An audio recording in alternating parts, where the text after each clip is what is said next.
A Pobra do Caramiñal celebrou con éxito o Día Mundial da Poesía cun recital que encheu de palabras e música o auditorio da Biblioteca Municipal.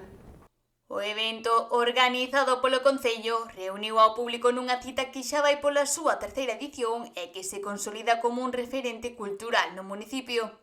A poesía acompáñanos desde sempre, está nos libros, pero tamén está nas conversas, nas lembranzas, nos silencios, e mesmo tamén nas emocións que ás veces non sabemos explicar de outro xeito, e por eso se utiliza a poesía, non? Porque é unha forma de mirar o mundo con máis calma, con máis fondo e tamén con máis sensibilidade.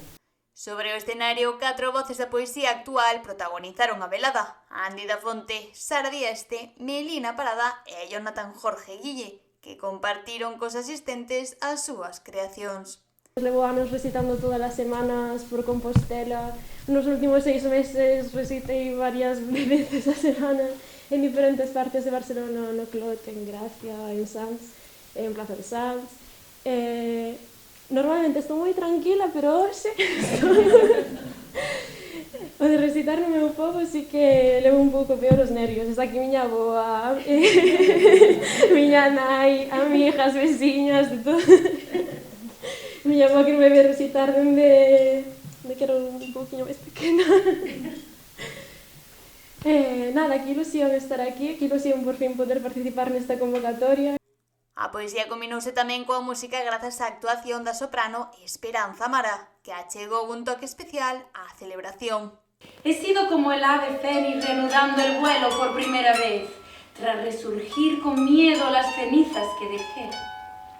He luchado por alzarme alto y volar a lo grande con mis plumas quemadas, tratando de arreglarme. He luchado como un guerrero, aun perdiendo mi espada. Seguí esquivando adversarios, poniendo el foco en la mirada.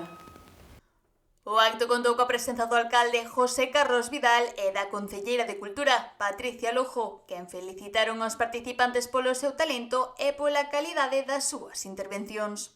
Desde o Concello da Pobra creemos firmemente na importancia de crear espazos como este, lugares onde a palabra ten valor, onde a arte nos xunta e onde podemos parar un momento no ritmo acelerado do día a día para sentir, para reflexionar e por que non tamén para emocionarnos.